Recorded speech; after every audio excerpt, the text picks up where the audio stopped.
अस्सलाम वालेकुम dear students, कैसे हैं आप सब लोग। Welcome to the base academy. बच्चों, मैं हूं आपका फिजिक्स इंस्ट्रक्टर अदील अख्तर और आज हम डिस्कस करने जा रहे हैं इम्पीडेंस को।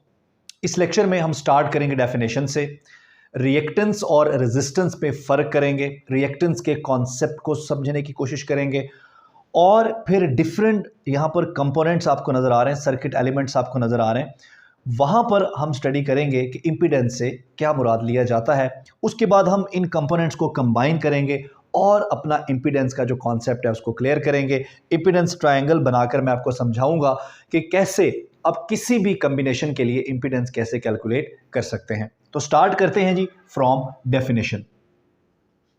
Combined effect of resistance and reactance is called impedance. Resistance और रिएक्टेंस का जो कंबाइंड इफेक्ट है उसको हम कहते हैं इम्पीडेंस। अब स्टार्ट करते हैं हम वेरी सिंपल रेजिस्टेंस के साथ।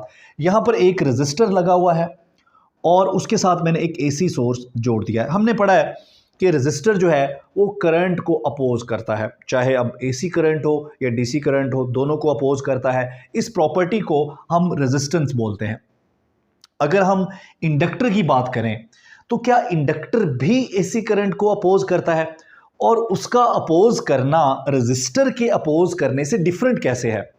देखें, जब करंट फ्लो करता है थ्रू अ इंडक्टर, आपको पता है कि एसी करंट ना सिर्फ इसकी पोलैरिटी बदलती है, ठीक है, half upper half cycle, lower half cycle या positive half cycle, negative half cycle, polarity के साथ साथ आप ये साइन वेव देख रहे हैं, मैग्नीट्यूड भी चेंज हो रहा है। तो जब करंट का मैग्नीट्यूड चेंज होगा, Faraday law of electromagnetic induction आपने पढ़ा, करंट के साथ मैग्नेटिक फील्ड एसोसिएट होता है, तो इंडक्टर में मैग्नेटिक फ्लक्स चेंज होने से इंड्यूस ईएमएफ आएगा।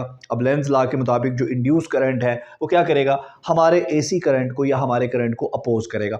सो इंडक्टर जो है वो करंट के जो मैग्नीट्यूड है उसमें जो चेंज आता है उसको ये अपोज करता है, ये करंट को कांस्टेंट रखने की कोशिश करता है। सो इंडक्टर का अपोज करना रेजिस्टर के अपोज करने से डिफरेंट है। इन दोनों के पीछे जो मैकेनिज्म है, ये दोनों के पीछे जो फिनोमेना है वो डिफरेंट है। लिहाजा जो इंडक्टर का अपोज करना है एसी करंट को, ठीक है, उससे हम कहेंगे, उस प्रॉपर्टी को हम कहेंगे रिएक्टेंस। यहां पर हमने कहा रेजिस्टेंस है, ये भी एसी करंट को अपोज करना, ये भी अपोज करना, लेकिन दोनों के पीछे डिफरेंट फिनोमेना है, लिहाजा इस अपोजिशन को हम रिएक्टेंस बोलते हैं। जो सबसे मजेदार चीज है वो कैपेसिटर। अब कैपेसिटर कैसे एसी को अपोज करता है? हमने अक्सर ये पढ़ा है कि अगर किसी सर्किट में आपने कैपेसिटर लगाया हुआ है, कैपेसिटर जोड़ दिया सर्किट में और उस सर्किट को आपने किसी एसी सोर्स के साथ कनेक्ट कर दिया है, तो उस सर्किट में एसी करंट फ्लो करता रहेगा, बिकॉज एसी करंट पोलैरिटी बदलता रहता है, ठीक है। बज़ाहिर जो हमारा इसके हवाले से जो हमारी जो सोच है, जो हमने पढ़ा है, थोड़ा सा उससे ये अजीब है। देखें, कैपेसिटर की दो प्लेट्स हैं, प्लेट ए है, प्लेट बी है। लेट सपोज कि पहले प्लेट ए के ऊपर पॉजिटिव चार्ज था, प्लेट बी के ऊपर नेगेटिव चार्ज था। ये जो मैंने पॉइंट्स बनाए हैं इनका मतलब है कि यहाँ पर मैंने इसके अक्रॉस कोई एसी सोर्स लगाया हुआ है। अब जब एसी वोल्टेज की पोलैरिटी बदलेगी तो इन प्लेट्स के ऊपर जो चार्ज है उसका चार्ज का सिंबल भी बदलेगा। जाहिर बात है कि ये इलेक्ट्रॉन जो हैं, जब पोलैरिटी बदलेगी तो ये इलेक्ट्रॉन इस प्लेट की तरफ जाना शुरू हो जाएंगे। तो यहाँ पर प्लेट बी के ऊपर पहले एक्सेस ऑफ इलेक्ट्रॉन था जिसकी वजह से नेगेटिव चार्ज था। अब इसके ऊपर क्या होगा? डेफिशिएंसी हो जाएगी इलेक्ट्रॉन की। तो यहाँ पॉजिटिव चार्ज था या नेगेटिव था? जब पोलैरिटी रिवर्स होगी, अब इस प्लेट पर नेगेटिव चार्ज आएगा, इस प्लेट पर पॉजिटिव चार्ज आएगा। लेकिन पोलैरिटी रिवर्स होने से पहले सोचें कि इस प्लेट पर पॉजिटिव चार्ज था, इसके ऊपर नेगेटिव चार्ज था, इनके दरमियान एक अट्रैक्शन तो मौजूद थी। तो जब पोलैरिटी रिवर्स होगी ये चार्जेस वापस आएंगे, ठीक है, ये प्लेट अपना चार्ज जो है वो इसको लूज करेगी, दूसरी प्लेट पर इलेक्ट्रॉन जाना शुरू होंगे। तो इनके दरमियान जो एक अट्रैक्शन मौजूद थी उसकी वजह से चार्जेस को फ्लो में अपोजिशन का सामना करना पड़ेगा, अपोजिशन फेस करनी पड़ेगी। तो करंट को इस तरह से कैपेसिटर जो है वो अपोज करता है। तो कैपेसिटर का जो एसी करंट को अपोज करना है हम उसको भी रिएक्टेंस बोलते हैं।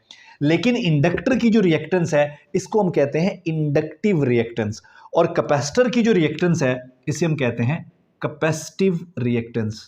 इसे हम कहते हैं जी कैपेसिटिव रिएक्टेंस और इसे हम कहते हैं इंडक्टिव रिएक्टेंस। तो रेजिस्टेंस और रिएक्टेंस को जब आप कंबाइन करते हैं तो वो बनती है इंपीडेंस। अब हम देखेंगे कि हम इसको कैसे कंबाइन कर सकते हैं। उसके लिए हमें इंपीडेंस ट्रायंगल को यहां पर समझना होगा। यहां पर मैंने क्या किया है, पहले मैंने रेजिस्टर और इंडक्टर को सीरीज में लगाया है, फिर रेजिस्टर और कैपेसिटर को सीरीज में लगाया है, और फिर तीनों कंपोनेंट्स को ही मैंने सीरीज में लगा दिया। सबसे पहले अगर हम इनकी जो मैंने वोल्टेज डायग्राम यहाँ पर फेजर डायग्राम यहाँ पर बनाई है, वोल्टेज अक्रॉस रेजिस्टर मैंने रेफरेंस के तौर पर लिया है, क्योंकि रेजिस्टर के अक्रॉस जो वोल्टेज होता है और करंट जो फ्लो कर रहा होता है रेजिस्टर में से वो इन फेज होते हैं। इंडक्टर में वोल्टेज लीड कर रहा होता है और कैपेसिटर में वोल्टेज लैग कर रहा होता है। अब इसकी जो इक्विवेलेंट फेजर डायग्राम है रेजिस्टेंस के लिए और रिएक्टेंस के लिए यहाँ से वो बनाई जा सकती है। मैंने आपके सामने बना दी है। ये रेजिस्टेंस है, ये रिएक्टेंस ऑफ इंडक्टर है और ये रिएक्टेंस ऑफ कैपेसिटर है। ठीक है, अब आप गौर करें, अगर मेरे पास सिर्फ रेजिस्टेंस हो और इंडक्टर हो, ठीक है जी, तो इसका मतलब है कि रेजिस्टर और इंडक्टर के केस में मुझे यहाँ पर कैपेसिटर बनाने की ज़रूरत नहीं है। ठीक है, अब यहाँ पर देखें जी, ये हमारी रिएक्टेंस ऑफ इंडक्टर हो गई, ये रेजिस्टेंस हो गई, और इनका जो कंबाइन इफेक्ट है उस कंबाइन इफेक्ट को हम कहते हैं, उस कंबाइन इफेक्ट को हम कहते हैं जी इंपीडेंस। ठीक है, तो इसको थोड़ा सा यूं करके बना दें जी, जी, ये होगी हमारी इंपीडेंस। अब देखें, अगर ये हमारे पास, इसको थोड़ा कम कर लेते हैं, अगर ये हमारे पास XL है तो ऐसा ही एक फेज़र मैं यहाँ पर भी बना सकता हूँ। ये भी हमारे पास क्या होगा, ये भी हमारे पास XL होगा। ठीक है जी, इसकी अब ज़रूरत नहीं रहेगी, इसको हम यहाँ से रिमूव कर देते हैं। तो ये जो ट्रायंगल आपके सामने बन गई है इसे कहते हैं इंपीडेंस ट्रायंगल। अब चूंकि रेजिस्टर और इंडक्टर लगा हुआ है तो रेजिस्टर और इंडक्टर के केस में हम इंपीडेंस कैसे निकाल सकते हैं। देखें, यहाँ पर हम अप्लाई कर सकते हैं पाइथागोरियन थ्योरम, और उसके मुताबिक जो हाइपोटेन्यूज का स्क्वायर है, यानी कि जो जी स्क्वायर है मेरे पास, ये किसके बराबर होगा, ये बराबर होगा आर स्क्वायर। ये मेरे पास आर है और ये मेरे पास XL है, XL स्क्वायर। अगर दोनों तरफ आप अंडर रूट ले लेंगे तो जी जो मेरे पास आएगा that will be R square plus XL square. इसका मतलब है कि रिएक्टेंस का जो डायमेंशन है वही है जो रेजिस्टेंस का है। रिएक्टेंस को भी हम ओहम में मेजर करते हैं, चाहे वो इंडक्टर की हो या कैपेसिटर की हो, और जो हमारी इंपीडेंस है उसके डायमेंशन भी ओहम है, क्योंकि ये कॉम्बिनेशन है रेजिस्टेंस का और रिएक्टेंस का। तो ये हमने इंपीडेंस कैलकुलेट कर ली इन केस रेजिस्टर और इंडक्टर। ठीक है जी, अब अगर इसी को देखते हुए हम रेजिस्टर और कैपेसिटर के केस में भी इंपीडेंस कैलकुलेट कर सकते हैं।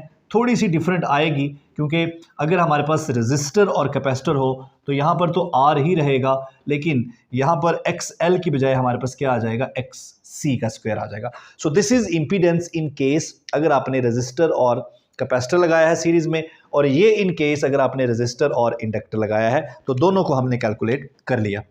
अब हमारे पास एक ऐसा केस भी है कि अगर तीनों कंपोनेंट्स लगे होंगे सीरीज़ में, रेजिस्टर भी मैंने जोड़ दिया है, इंडक्टर भी जोड़ दिया है और कैपेसिटर भी जोड़ दिया है सीरीज़ में, तो अब अगर मुझे इसकी इंपीडेंस कैलकुलेट करनी है तो उसको मैं किस तरह से कैलकुलेट कर सकता हूं। देखें, अब इस डायग्राम को देखें, इसके मुताबिक सबसे पहले हम यहाँ पर एक इक्विवेलेंट सर्किट बना लेते हैं, इक्विवेलेंट फेज़र डायग्राम बना लेते हैं।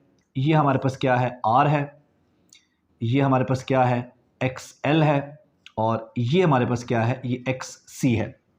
अब देखें, ये हमारे पास आएगी इंपीडेंस जो कि कंबाइन इफेक्ट है रेजिस्टेंस का और रिएक्टेंस का।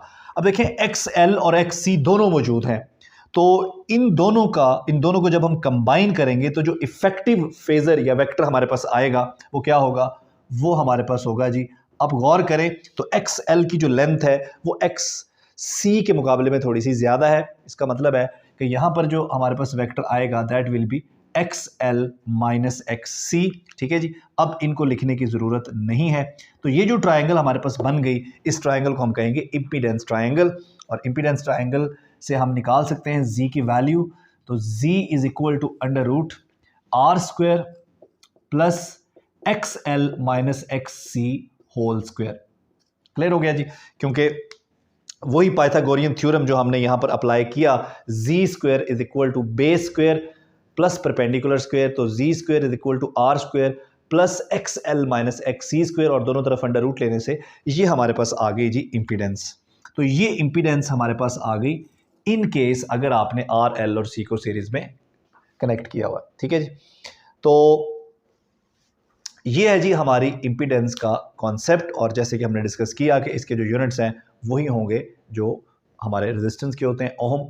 हम इम्पीडेंस को ओम लॉ की फॉर्म में भी एक्सप्रेस कर सकते हैं, और वो कैसे कर सकते हैं, जैसा कि हमने पढ़ा कि R is equal to V over I। अगर हमारे पास इम्पीडेंस है तो वो Z होगी, which will be equal to V RMS over I RMS। तो ये हमारे पास है जी इम्पीडेंस।